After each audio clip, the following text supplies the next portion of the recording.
Marcos capítulo 1, vamos a leer del versículo 14 al 20, pero nos vamos a quedar solo en el 14 y 15. Dice así la palabra del Señor. Después que Juan fue encarcelado, Jesús vino a Galilea predicando el evangelio del reino de Dios, diciendo: el tiempo se ha cumplido y el reino de Dios se ha acercado. Arrepentíos y creed en el evangelio. Andando junto al mar de Galilea, vio a Simón y a Andrés su hermano que echaban la red en el mar porque eran pescadores. Y les dijo Jesús: venid en pos de mí y haré que seáis pescadores de hombres. Y dejando luego sus redes, le siguieron. Pasando de allí un poco más adelante, vio a Jacobo, hijo de Zebedeo, y a Juan su hermano, también ellos en la barca que remendaban las redes. Y luego los llamó, y dejando a su padre Zebedeo en la barca con los jornaleros, le siguieron. Nosotros vimos la semana anterior lo que tenía que ver con la tentación de Jesús, conocido de esa manera, que fue la prueba crucial que debía él pasar para poder constituirse posteriormente en nuestro Redentor. Era necesario enfrentar, iniciando su ministerio, al enemigo de Dios en una lucha que finalmente terminó venciendo, como vemos por el resto de los evangelios. En 3 ocasiones el Señor se opuso a Satanás y a sus insinuaciones, y entonces salió victorioso de ese momento, después de haber sido coronado en una ceremonia oficial que es conocida como el bautismo de Jesús, donde él fue coronado y ungido con el Espíritu Santo y con la voz del cielo que decía: este es mi Hijo amado, el cual me complace. De tal forma que el Señor Jesucristo comienza a manifestar su autoridad y su poder sobre el mundo espiritual de maldad. El caso de los versículos 12 y 13, conocidos como la tentación de Jesús. Y luego también manifiesta en los versículos 14 y 15 su autoridad sobre el pecado para quitar el pecado y poder dar libertad al hombre a través de esta palabra que aparece mucho y que es el Evangelio. Después que Juan fue encarcelado, Jesús vino a Galilea predicando el Evangelio de Dios. Luego que el Mesías es ungido y declarado públicamente como Hijo de Dios en su bautismo, entonces Marcos pasa a narrar cómo éste es llevado al desierto para dar allí la primera gran batalla con el enemigo de Dios, como acabamos de decir, y después, a partir de allí, inicia el ministerio público en Galilea. Aquí tenemos que dar una explicación porque el ministerio público en Galilea comienza aquí, en lo que Marcos va a decir, y también está en Lucas capítulo 4, versículos 14 y 15, es el inicio del ministerio público de Jesús en Galilea. ¿Por qué recalcamos en Galilea? Porque el Señor Jesucristo ya había estado en Judá, es decir, en el sur de Israel, en la provincia donde estaba Jerusalén, ¿verdad? Y donde el Señor fue bautizado, allí en la ribera del Jordán, o en el Jordán, en realidad en los vados del Jordán, en ese lugar donde podían bautizarlo, donde Juan bautizaba, precisamente allí el Señor fue. Y allí se quedó alrededor de 6 meses, según los teólogos han deducido por algunas referencias en los otros evangelios. Es decir, el Señor fue bautizado y estuvo 6 meses allí en la región de Judea y particularmente en Jerusalén. De tal forma que allí ocurrieron varias cosas que narra el evangelista Juan, en Juan capítulo 2, versículo 13, a Juan capítulo 4, versículo 42. Todo eso que narra Juan ocurrió en esos 6 meses antes del ministerio público de Galilea. Por eso estamos dando esta explicación. De tal forma que, por ejemplo, lo que se conoce como la purificación del templo, la primera que hace el Señor, porque hace una al principio de su ministerio y otra al final, eso ocurrió precisamente en este periodo, después del bautismo, entre el bautismo y el ministerio público, el inicio del ministerio público en Galilea. Y también Marcos omite estos acontecimientos y el viaje de Jesús por Samaria, donde se encuentra con la mujer samaritana, que está relatado en Juan 4, versículos 4 al 42. Y se centra exclusivamente en el ministerio público en Galilea. Y esto es muy interesante porque allí nosotros entendemos algunas cosas que tienen que ver con por qué inicia en Galilea. Esto no es casualidad. Yo quiero que vayamos a Mateo, por favor, Mateo capítulo 4, versículos 12 al 17. Mateo 4, versículo 12 al 17. Cuando Jesús oyó que Juan estaba preso, volvió a Galilea. Y dejando a Nazaret, vino y habitó en Capernaum, ciudad marítima, en la región de Zabulón y de Neftalí, para que se cumpliese lo dicho por el profeta Isaías cuando dijo: tierra de Zabulón y tierra de Neftalí, camino del mar, al otro lado del Jordán, Galilea de los gentiles. El pueblo asentado en tinieblas vio gran luz, y a los asentados en región de sombra de muerte, luz les resplandeció. Y allí cita lo que menciona Marcos. Desde entonces comenzó Jesús a predicar y a decir: arrepentíos porque el reino de los cielos se ha acercado. ¿Notan la conexión que hay? Es decir, esto había sido profetizado por el profeta Isaías, que en realidad el Mesías se iba a manifestar en Galilea de los gentiles, en la región de Zabulón y Neftalí. Esas son dos tribus de Israel, del Israel del norte, digamos, cuando se produjo la división en el tiempo después del hijo de Salomón. Se produjo la división del reino en 10 tribus del norte, 2 tribus del sur. Dentro de las 10 tribus del norte estaba Neftalí y Zabulón. Y es interesante porque cuando las 10 tribus, las 8 tribus, no, perdón, digo las 10 tribus del norte fueron llevadas cautivas por los asirios precisamente irrumpieron por ese lugar, por Zabulón y Neftalí. Y por eso la profecía es bien interesante, porque dice: el pueblo asentado en tinieblas vio gran luz. Hay un cambio sustancial, un cambio absoluto, porque el pueblo que estaba en tinieblas vio gran luz. ¿Por qué vio gran luz? Porque el Mesías se iba a manifestar ahí en ese lugar. Entonces, el que haya empezado el ministerio público más abierto ahí en Galilea también tiene un significado respecto al plan y al propósito que Dios tenía para alumbrar a esos lugares que estaban en oscuridad.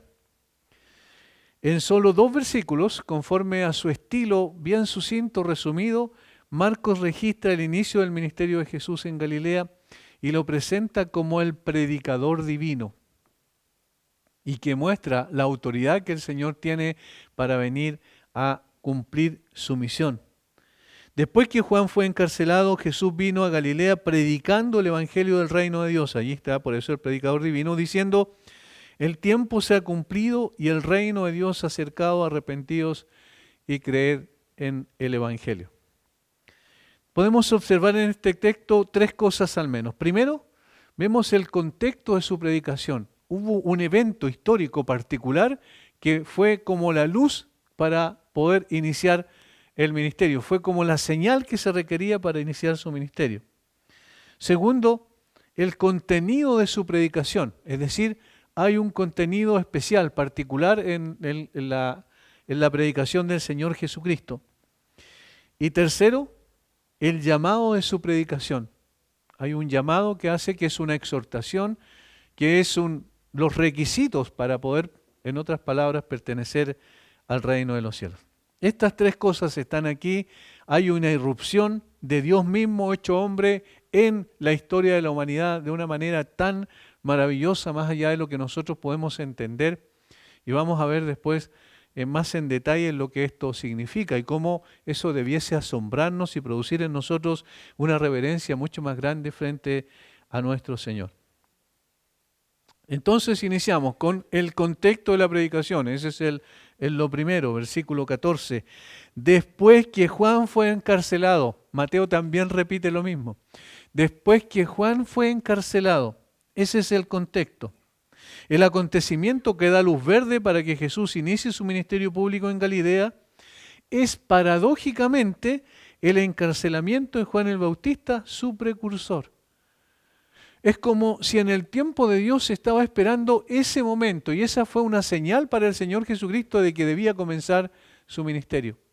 Juan fue encarcelado, bien sabemos, por Herodes, y que, por el hecho de que Juan lo había reprendido duramente porque le había tomado la mujer de su hermano y estaba en una condición inmoral, y además desde el punto de vista también del principio, de que la Biblia presentaba, que era absolutamente fuera de lo que Dios había preestablecido en su palabra.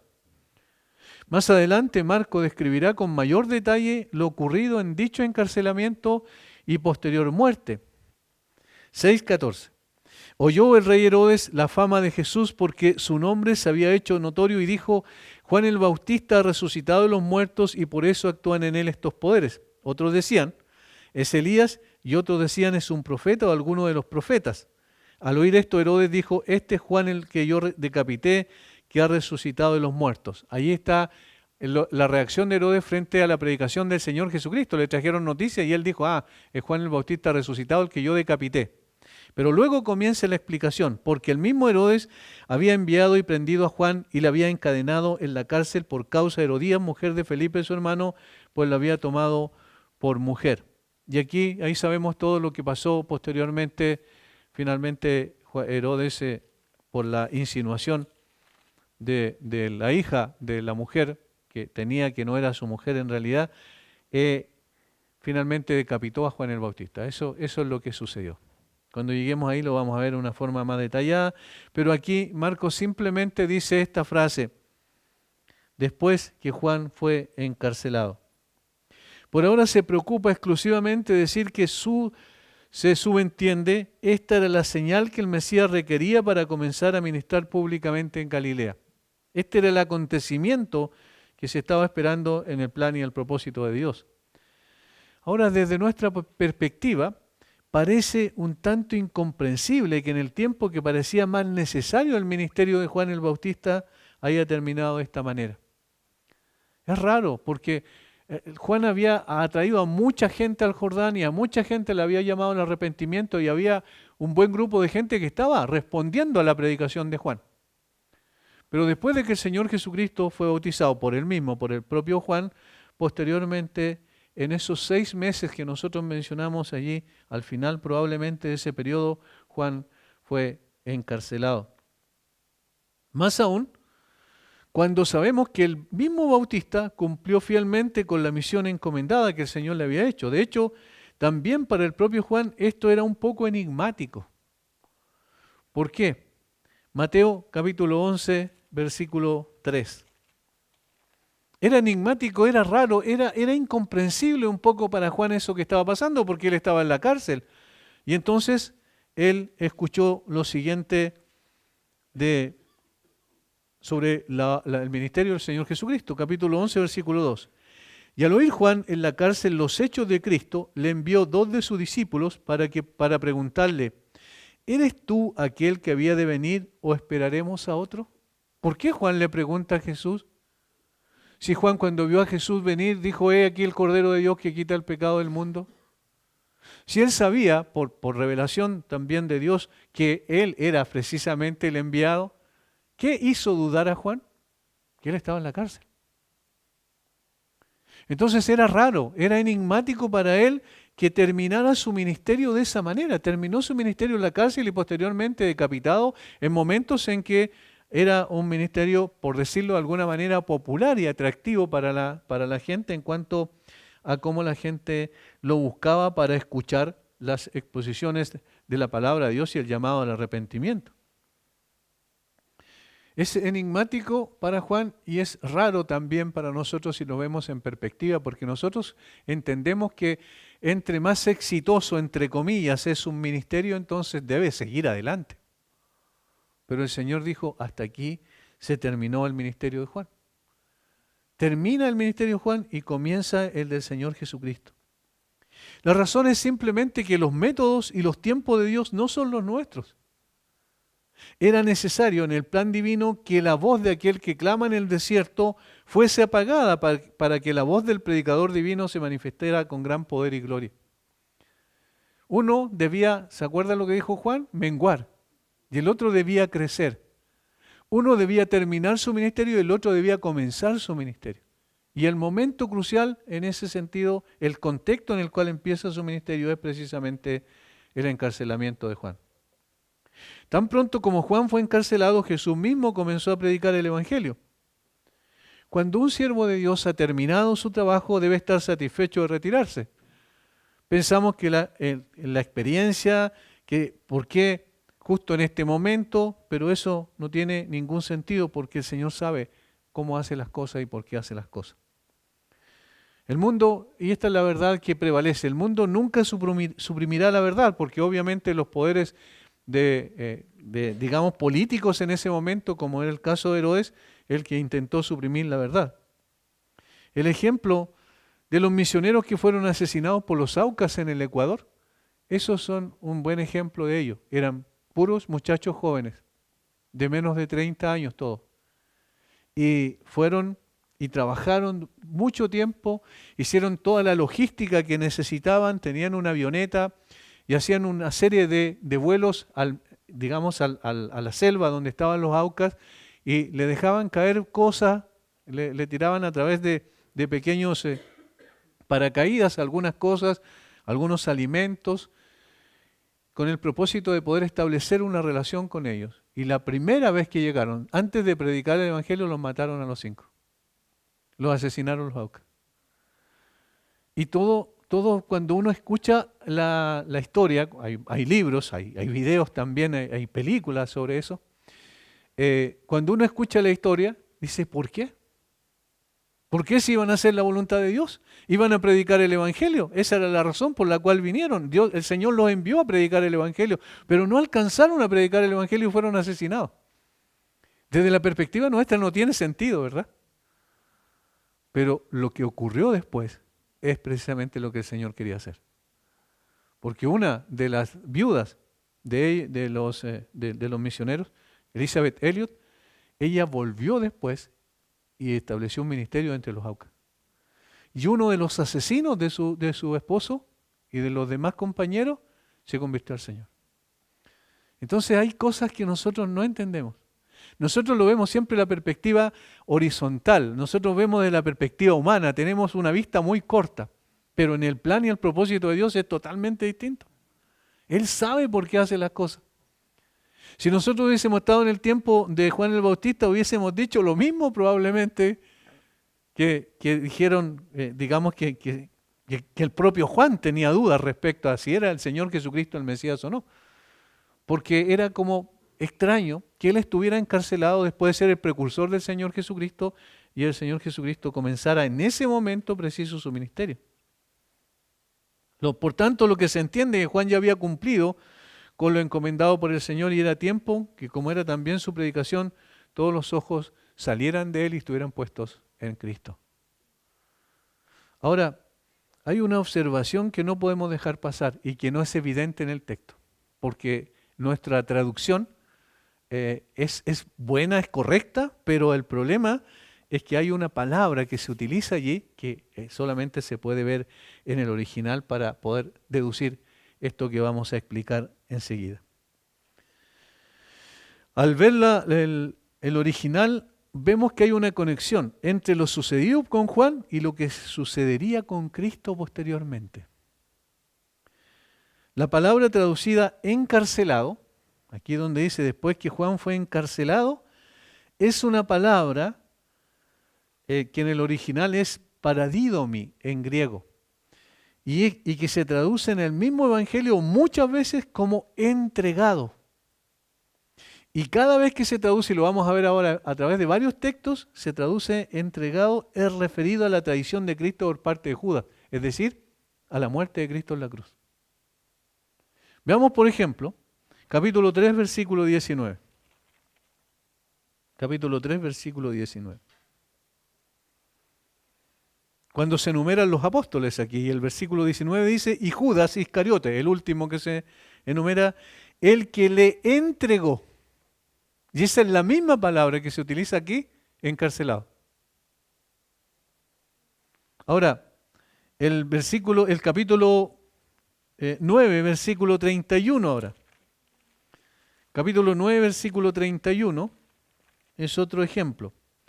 Porque enseñaba a sus discípulos y les decía, el Hijo del Hombre será entregado en manos de hombre y le matarán. Es la misma palabra en el original. En el capítulo 10, versículo 33. Y aquí subimos a Jerusalén y el Hijo del Hombre será entregado a los principales sacerdotes y a los escribas. Después tenemos 14:10, 14:11, 14:21, 14:41, 14:42, 14:44, 15:1, 15:5 o 15:15 quiero decir. Es decir, hay un montón de versículos donde se utiliza la misma palabra y siempre se traduce entregado. Y es interesante porque obviamente Juan el Bautista fue encarcelado, entonces por eso digo que la traducción no es mala en sí. Pero hay una conexión en realidad muy interesante que no podemos dejar de ver. Si uno ya conoce la historia, y uno la conoce obviamente cuando lee de nuevo el Evangelio, la conexión entre ambos acontecimientos se hace más clara. Uno reconoce que Juan es más que un pregonero que precede a Jesús, es en realidad el precursor en su ministerio a Israel y que anticipa el rechazo que van a tener los poderes civiles y religiosos. En este caso el poder civil en Juan, el poder religioso y civil también en el caso del Señor Jesucristo. Por lo que lo acontecido por Juan respecto al rechazo de la autoridad terrenal también acontecerá a Jesús, pero en forma y propósito distinto y superlativo, obviamente. Lo que le acontecería al Señor Jesucristo tiene que ver con la misma redención. Lo de Juan no tenía que ver con eso, pero en cuanto a similitud y la relación que existe. Por tanto, Juan no fue meramente uno que le dijeron, mira, anda y tú vas a ser el heraldo, vas a decir esto y esto otro sobre el Mesías, sino que la odiosidad del ser humano ya estaba sobre él también, como estaría sobre el Señor Jesucristo. Porque el mundo odia la verdad y odia obviamente a quienes llevan la verdad. Fue en este contexto entonces que el Señor comenzó su predicación cuyo contenido esencial era, y esto es lo siguiente que vemos, lo segundo, el contenido de su predicación. Dice a continuación, Jesús vino a Galilea predicando el Evangelio del reino de Dios, diciendo, el tiempo se ha cumplido y el reino de Dios se ha acercado. Ahí está el contenido de la predicación.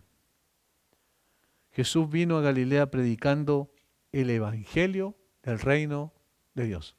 Eso es lo que venía proclamando. Jesús regresa triunfal a Galilea de su combate en el desierto y anuncia gozosamente las buenas nuevas de Dios. De Juan se dice sencillamente, capítulo 1, versículo 7, que predicaba. Pero en el caso de Jesús se añade que el contenido de su proclamación eran las buenas nuevas de Dios, o el Evangelio. No se trataba de una rutinaria predicación de avivamiento. Marcos comenta que la palabra del Evangelio no es la proclamación de realidades espirituales intemporales, es decir, como abstractas, fuera del tiempo, sino la buena nueva basado en un acontecimiento. ¿Cuál era? La venida de Dios a la tierra, que en ese mismo momento irrumpe en el presente. Es decir, aquí había un acontecimiento extraordinario, irrepetible en el tiempo, único, en todo el universo. ¿Cuál era? Que el Dios creador de todas las cosas, sustentador de todas las cosas, venía a esta tierra e irrumpía en la historia humana. Eso es lo más extraordinario que nosotros tenemos aquí. Irrumpe en la historia humana para traer buenas noticias. Trae buenas noticias no de otro lugar de la tierra, trae buenas noticias de la misma morada de Dios. Y por eso es que dice, vino a Galilea predicando el Evangelio del reino de Dios. Esto es lo que traía consigo el Señor Jesucristo. Esto era el mensaje que salía de sus labios. La venida del reino de Dios es un tema fundamental del Evangelio predicado y personificado por Jesús. Tenemos una cantidad de textos allí en el propio Marcos que podríamos citar a partir del capítulo 4, versículo 11, de esta énfasis en esta predicación, en este contenido específico del reino de Dios.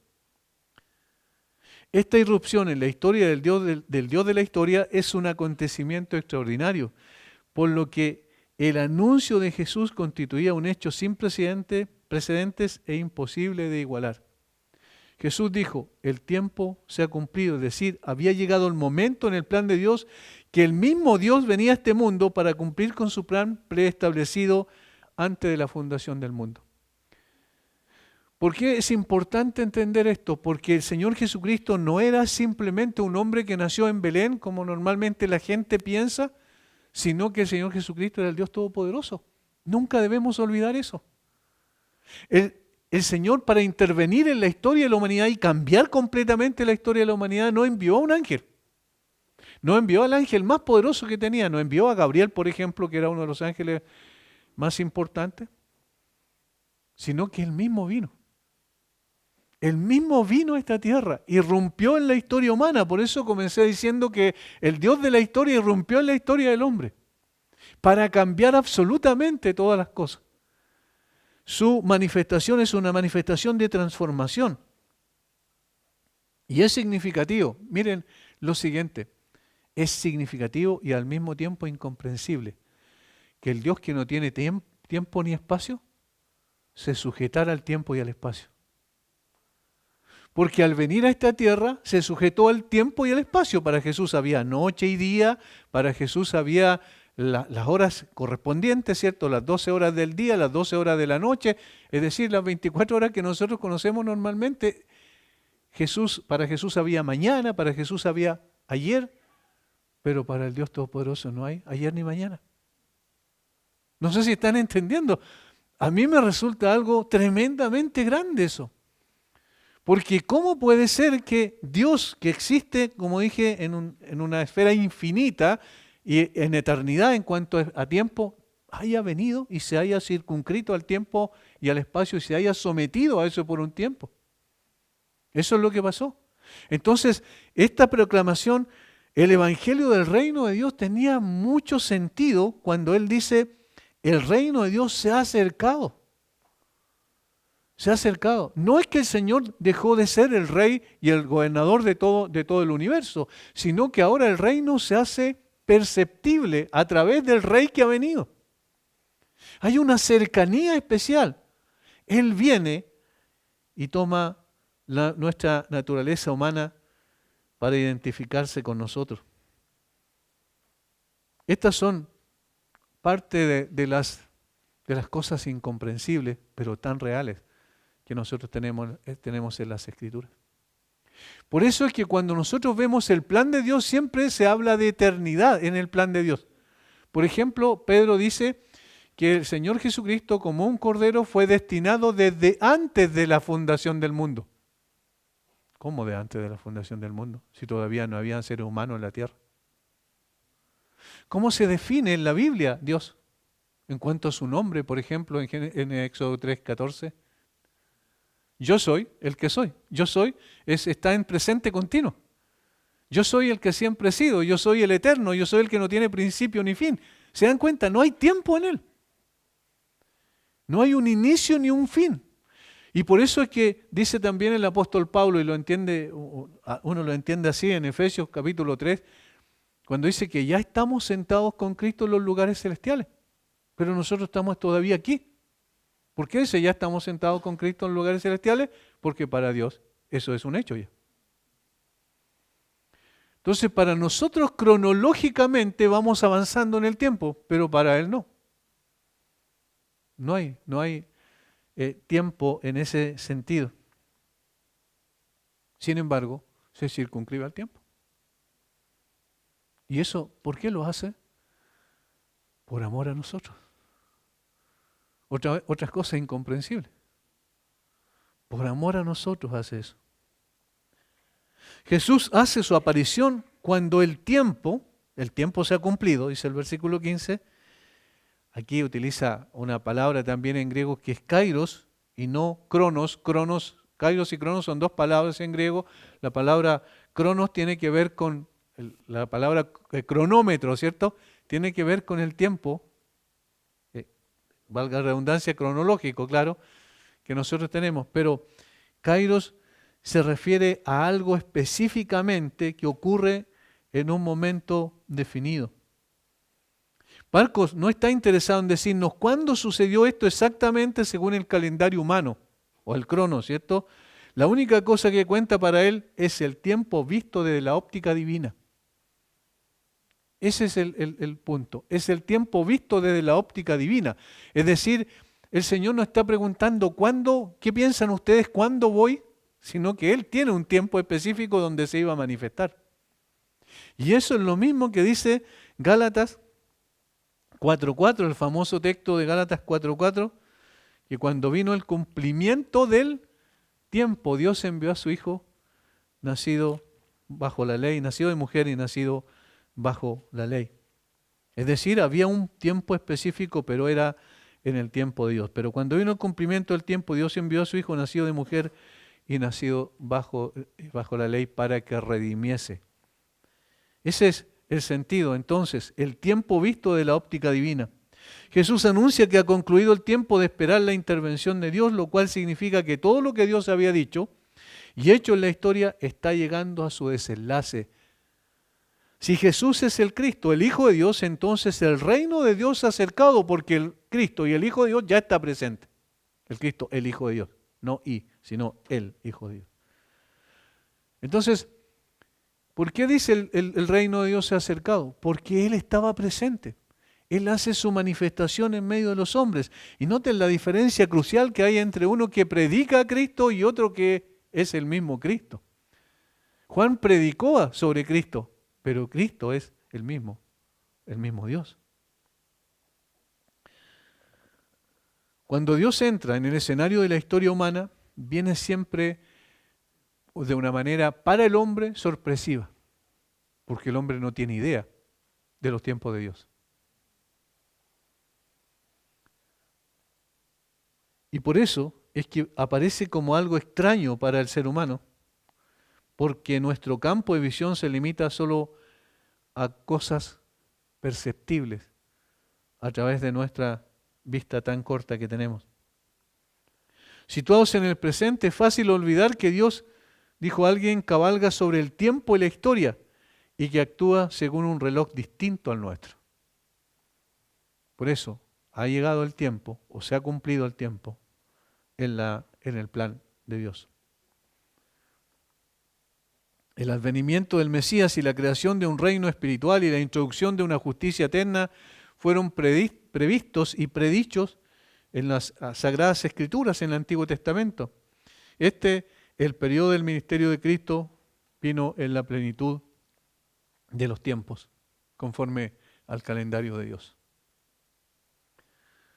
¿Qué vino a hacer el Señor? Cristo vino a predicar el Evangelio de Dios.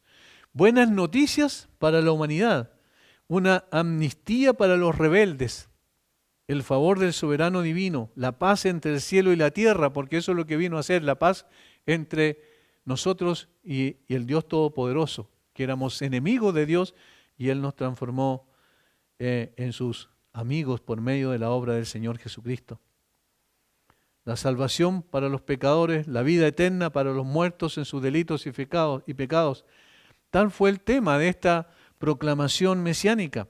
Al predicar el Evangelio, nuestro Señor no podía sino predicarse a sí mismo. Y aquí hay una diferencia crucial también en la predicación. Él es el predicador divino, el único predicador divino, y todos los demás somos simplemente instrumentos, falibles en las manos de un Dios infalible. ¿Por qué recalcamos esto? Porque nosotros no podemos decir, por ejemplo, venid a mí, todos los que estáis trabajados y cargados, que yo os haré descansar. Porque el Señor Jesucristo no era solo el predicador del Evangelio, Él es el Evangelio. No solo era el mensajero, sino que Él es el mensaje. Entonces, por eso, Él llamaba hacia sí mismo, crean en mí, decía Él, porque obviamente Él había sido el que había descendido del cielo. No solo Él trajo el Evangelio, sino que también Él era el Evangelio. Cuando Jesús proclama el Evangelio del reino de Dios, está declarando que ha llegado el tiempo de la intervención de Dios en los asuntos de los hombres. El reino de Dios no es una categoría espacial, sino un acontecimiento dinámico en el que Dios interviene poderosamente en los asuntos humanos para llevar a cabo sus propósitos inmutables. Dios no tenía por qué hacer eso. No había nada en nosotros que llamara la atención de Él y que pudiese decir, mira, aquí hay gente buena aquí en la tierra. Yo voy a ir para rescatar a esa gente buena. Ese es el concepto que la gente tiene, ¿verdad? ¿Quiénes van al cielo, dice la gente? Las personas buenas. El problema es que no hay ni uno bueno. De tal manera que cuando el Señor desciende a la tierra, no había ninguna persona buena y hoy tampoco. Y entonces ¿A qué se debe que Él vino e intervino en los asuntos de los hombres? Porque vio la condición desesperada de perdición de la gente y tuvo compasión de ellos. Eso se repite en la persona del Señor Jesucristo, cuando dice que vio a las multitudes y tuvo compasión de ellos, porque estaban dispersas y desamparadas como ovejas que no tienen pastor. Es simplemente el amor incondicional de Dios es el que lo motiva a venir a esta tierra y a irrumpir en la historia humana. Nada más, nada más. Por eso es que es absurdo cuando alguien piensa que puede llegar al cielo porque él ha sido buena persona. Yo soy buena persona. No, yo fui el mejor papá que pude ser con mis hijos. No, yo fui la persona muy buena. Todos mis vecinos me querían porque yo siempre fui buena persona. Entonces voy al cielo. Como en los funerales muchas veces dice, esta persona se ganó el cielo realmente. Eso es absurdo, no tiene sentido. Es imposible que alguien se haya ganado el cielo. Si alguien se podía ganar el cielo, ¿para qué vino Cristo entonces? No tiene ningún sentido, ¿ven? Y él irrumpió en la historia humana porque todos estábamos perdidos. Absolutamente todos, sin distinción. Por eso Pablo dice, no hay ni siquiera uno bueno. Entonces alguien puede decir, pero yo creí, entonces hice esto y esto otro y por eso soy un hijo de Dios. No, sino simplemente por la pura gracia de Dios. El anuncio de Jesús es que el reino de Dios se ha hecho perceptible porque el rey ha llegado. Y la coronación de un rey hace exigible la sumisión de todos sus súbditos. Si en el Imperio Romano, por ejemplo, se determinaba que un nuevo emperador asumía el trono del imperio, entonces se subentiende que todos debían someterse. Es decir, el emperador no preguntaba, ¿tú estás conforme con que yo sea tu emperador? Había un sentido de autoridad absoluta. Y cuando el Rey de los cielos viene a la tierra y es coronado, ¿cierto? Y es ungido en el bautismo y es confirmado que era el Hijo de Dios a través de la voz del Padre, entonces obviamente las personas a las cuales viene Él y trae el reino de los cielos tienen la obligación de someterse a Él. Entonces requiere una inmediata decisión y compromiso del hombre. ¿Y cuál es esta? Arrepentimiento. Sumisión al reino de Dios y confianza absoluta en el Rey que ha venido. Estas tres cosas están implícitas. Y esto nos lleva a lo último, el llamado de su predicación. El llamado de su predicación. Aquí el Señor no está preguntando, ¿quieres arrepentirte? ¿Quieres creer en el Evangelio? Se dan cuenta que el llamado es imperativo. El llamado es arrepentidos y creed en el Evangelio. Arrepiéntanse, necesitan arrepentirse para poder tener cabida en el reino de los cielos. Y como hemos dicho antes, este llamado es ofensivo para el hombre porque le está diciendo que tiene que hacer un cambio en su vida. Y en consecuencia, en términos implícitos, está que esa persona no puede, ¿cierto? No puede pertenecer al reino de los cielos porque está en un camino de perdición. Dos son las demandas que hace el rey en el anuncio oficial de su venida: arrepentimiento y fe. Estos dos preceptos son requisitos sine qua non, es decir, no se puede acceder al reino de los cielos sin ellos. El primer precepto que exige es el arrepentimiento. Esta es una condición universal para entrar en los beneficios del reino de Cristo, porque implica el reconocimiento de una necesidad imperiosa, es decir, el arrepentimiento mira hacia adentro, mira el corazón y dice, no tengo nada que hacer para poder agradar a un Dios que es santo porque yo soy pecador.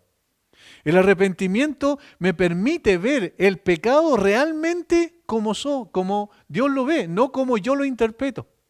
Porque yo siempre voy a interpretar el pecado en una forma muy débil, porque no me conviene interpretarlo de una forma dura. Pero el arrepentimiento me lleva a mirar el corazón y decir, no tengo vuelta, el Señor es santo y yo soy pecador. Miren lo que pasa con el sistema de sacrificio del Antiguo Testamento. ¿Cuál era la razón del sistema de sacrificio. Pensemos un poquito. ¿El sistema de sacrificio se hizo para que fueran perdonados los pecados de esa persona? No. Quien llevaba el sacrificio tenía que ser consciente de que el sacrificio no era suficiente. No sé si me están entendiendo. O sea, si una persona llevaba el sacrificio por llevarlo porque era parte del sistema ritual, entonces no tenía ninguna validez para esa persona. Pero cuando una persona llevaba el sacrificio, decía, este sacrificio no es suficiente, pero me está mostrando que Dios es santo y es justo y que no va a dar por inocente al culpable. Yo soy culpable, debo morir, pero en su misericordia Él me permite que un sustituto muera en mi lugar.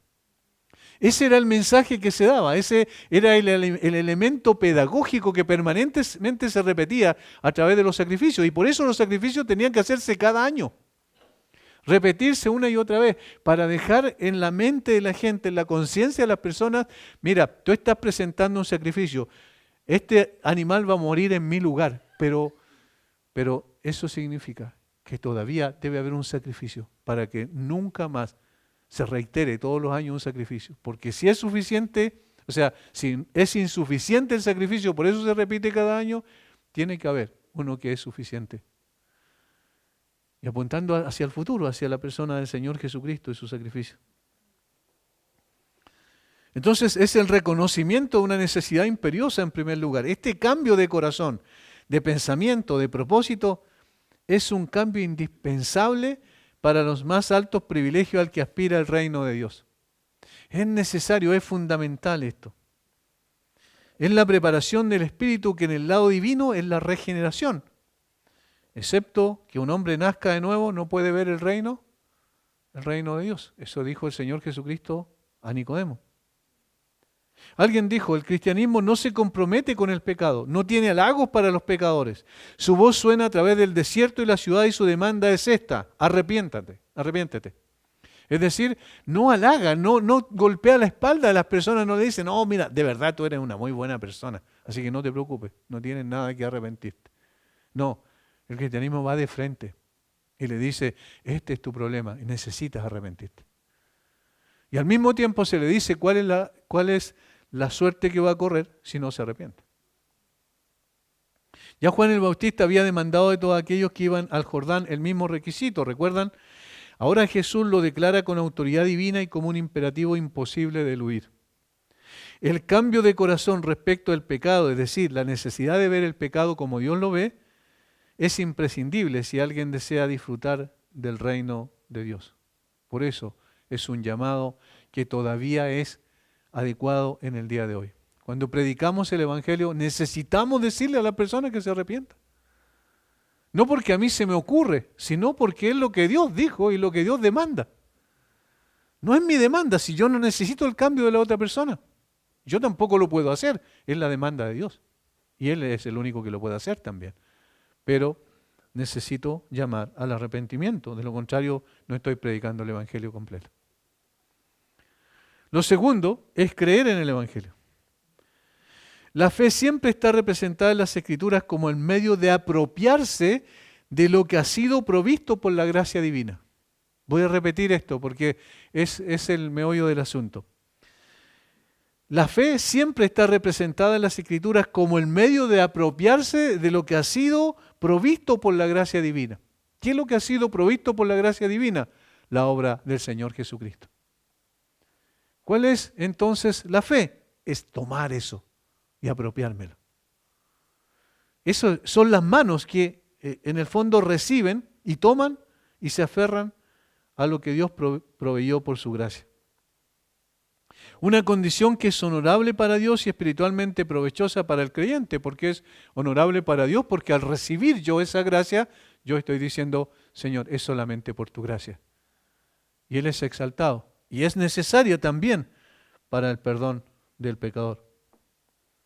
La fe es el camino divino hacia la aceptación y el perdón, hacia la vida y la inmortalidad. Cristo exigió y mereció que pudiésemos confiar en Él. Alguien escribió apropiadamente, este es un evangelio para los pecadores. Son ellos los que necesitan un evangelio, hundidos como están en pecado. expuestos como están a la condenación y la destrucción. Este es un evangelio para ti. Quien quiera que seas, lo necesitas y en tu corazón eres muy consciente de que es así.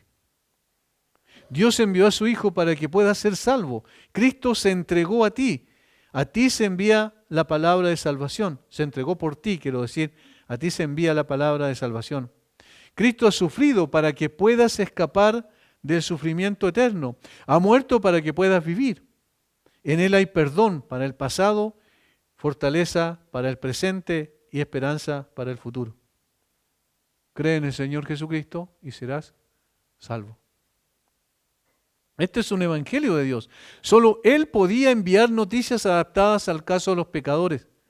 Y Él ha enviado esas noticias. Aquí está la expresión de su más profunda simpatía, su más tierna solicitud, su amor más paternal. Viniendo de Él, el evangelio no puede ser una ilusión, se puede confiar. Es la sabiduría de Dios y el poder de Dios para salvación. Y es apropiado predicarlo afuera y predicarlo en la iglesia. Porque hay personas que pueden estar muchos años en la iglesia y que nunca han conocido el evangelio realmente.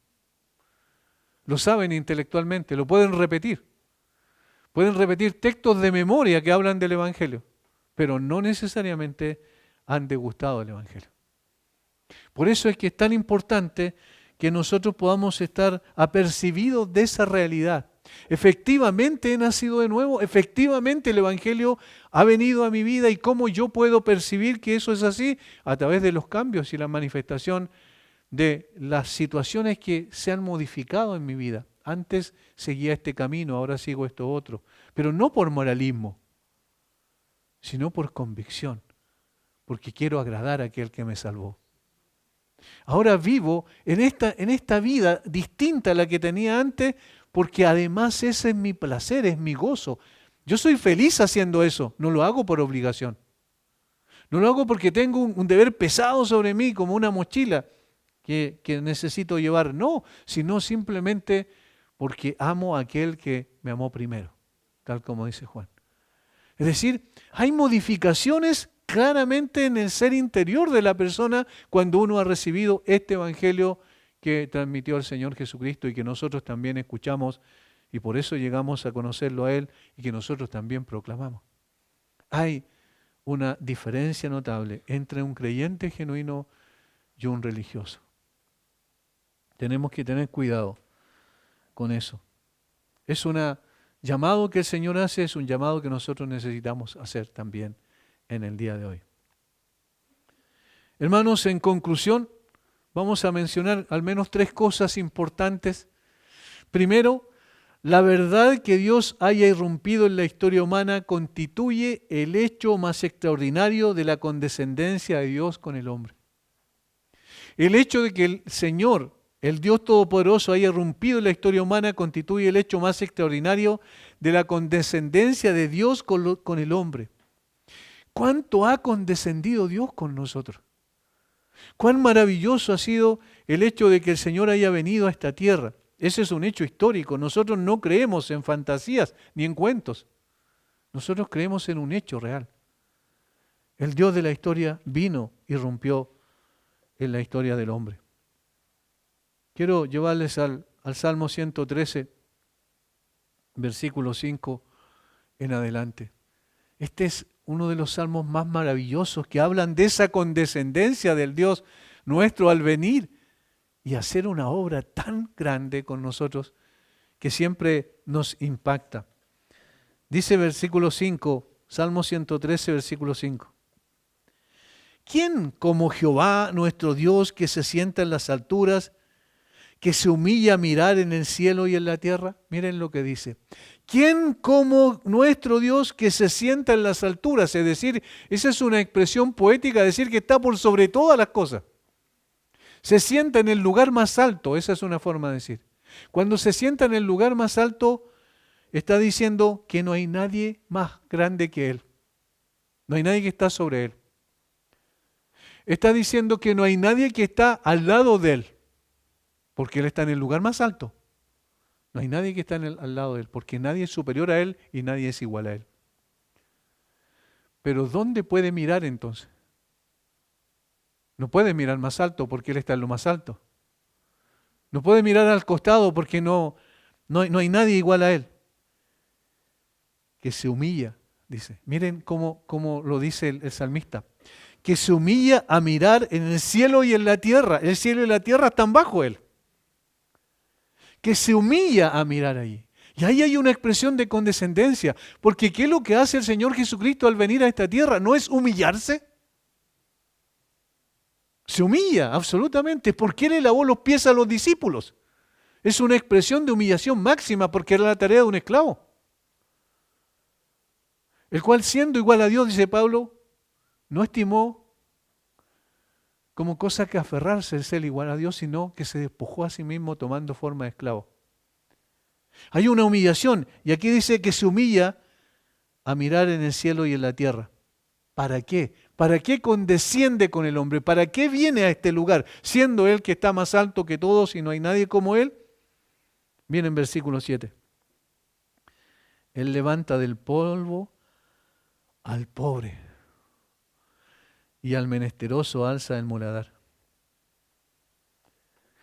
Él levanta del polvo al pobre. El polvo es lo más bajo que hay. No sé si notan la diferencia. Poéticamente es hermoso. Porque está diciendo el que está más alto que todos, viene a lo más bajo, al polvo. ¿Y qué es lo que hace? Para levantar al pobre y al menesteroso alzar del muladar. Y la palabra menesteroso ahí significa literalmente indigente en el original. Indigente es una persona que no tiene ninguna capacidad en sí mismo, ni tiene ninguna herramienta para poder salir de su condición. Indigente es alguien que no tiene absolutamente nada y que necesita todo. Y la palabra muladar es más fuerte todavía, porque significa estercolero, el lugar del estiércol. No sé si lo notan. El Dios más grande que todas las cosas, el único Dios verdadero que está arriba de todo, viene y desciende al polvo para levantar al que está en el polvo y para sacar al hombre del estiércol. ¿Y para qué? ¿Qué es lo que hace con ellos? Versículo 8, para hacerlos sentar con los príncipes. Imagínense, de indigente a príncipe. ¿Ven? Para hacerlos sentar con los príncipes de su pueblo. Él hace habitar en familia la estéril que se goza de ser madre de hijos, aleluya. Él levanta y da gozo a esa persona que estaba en tristeza y perdición absoluta. Porque condesciende con nosotros. Y eso fue lo que hizo. El reino de los cielos se ha acercado. Porque el Rey vino a este mundo lleno de estiércol espiritualmente hablando, lleno de miseria, para levantarnos de esa condición. Ahora, hermanos, esta verdad no está allí para asombrarnos meramente, sino para transformar nuestras vidas. Porque una vez que hemos tomado por el arrepentimiento y la fe lo que Dios nos concedió por gracia, pasamos a ser adoradores de este glorioso Dios que condescendió con nosotros al venir personalmente a esta tierra para sacarnos de nuestra miseria y elevarnos a la categoría de hijos de Dios. Y esa es la actitud que debemos tener. Cuando uno va conociendo más al Señor se da cuenta y dice cuántos años he sido creyente y cuán pocos años he sido adorador. No sé si entienden. Es decir, conozco al Señor, sé que me salvó, sé que hizo cosas maravillosas por mí, sé que se dio a sí mismo por mí, que entregó su vida por mí. Yo conozco el Evangelio y puedo recitarlo de una forma quizás de memoria, pero no reacciono como debo reaccionar. Y este es el llamado. Necesitamos un cambio de actitud frente a nuestro Dios. Transformarnos verdaderamente en adoradores. En personas que veamos la mano invisible de Dios en todas las cosas visibles, para que a través de lo que nosotros observemos podamos decir, ahí está la mano de mi Dios, ahí está la mano de mi Señor. Ese es el Dios al cual yo adoro. Segundo, la forma que Jesús usó para llevar a los pecadores al reino de Dios es la misma que debemos usar en nuestros ministerios en la actualidad. ¿Cuál es? La locura de la predicación. La locura de la predicación. La exposición a la verdad es la que revela la realidad del corazón de los hombres y los quebranta para llevarles al arrepentimiento y la fe, dándoles acceso al reino de Dios. No es necesario ni aconsejable crear diversas metodologías o programas especiales para alcanzar al perdido. No, eso se hizo durante mucho tiempo y eso no tiene cabida en la iglesia de Cristo. Porque hay una forma que el Señor dijo que iba a alcanzar a las personas perdidas y era por la predicación. Jesús y los apóstoles recurrieron solo a la locura de la predicación para tal efecto. A tal punto que el apóstol Pablo dijo cuando llegó a Corinto que no venía con palabras humanas de persuasiva, sabiduría humana, ¿cierto? Humanas para persuadirles, para convencerles, sino no conociendo otra cosa que a Cristo y a este crucificado. Había una sola cosa, la predicación del Evangelio de Jesucristo. Por eso, no confiamos en otra cosa. Y como hemos conversado muchas veces también con nuestros hermanos del liderazgo, cuando estamos trabajando para poder abrir una nueva obra ahí en los volcanes, no vamos a usar otro método más que la predicación de la palabra de Dios, porque confiamos que es poder de Dios para salvación.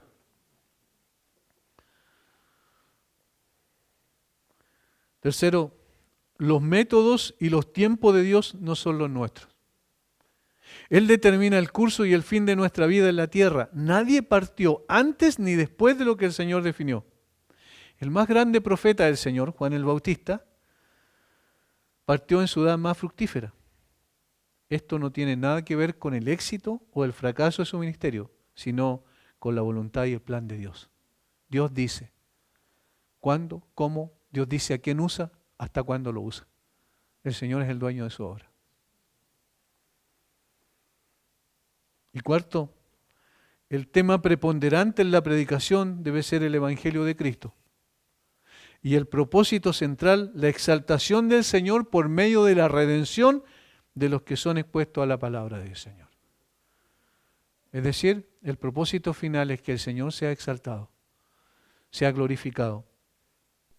Recuerden lo que dicen las tres parábolas que junta allí Lucas, por ejemplo, y Mateo también.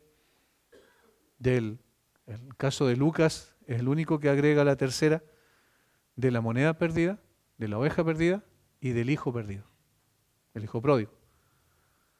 ¿Cuál es la reacción cuando se encuentra la oveja, cuando se encuentra la moneda y cuando es hallado nuevamente el hijo?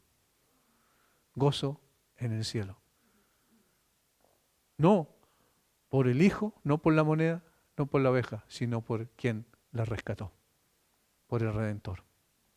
A Él lo alabamos y lo exaltamos cuando predicamos el Evangelio de Cristo.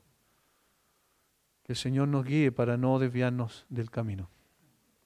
Padre, te damos gracias una vez más por estar frente a tu palabra, gracias por enseñarnos, por corregirnos, por confrontarnos también, Señor, y por despertarnos a veces de nuestro letargo espiritual en el cual caemos, Señor. Perdónanos cuando no reaccionamos como debemos frente a la grandeza de tu obra en favor nuestro. Padre, guíanos y ayúdanos a poder ser siempre agradecidos, permanentemente agradecidos y transformarnos en verdaderos adoradores, porque tú eres digno de ser adorado, exaltado por medio de cada uno de aquellos a quienes has salvado, Señor. Bendice a mis hermanos. Oramos en el nombre de Jesús. Amén.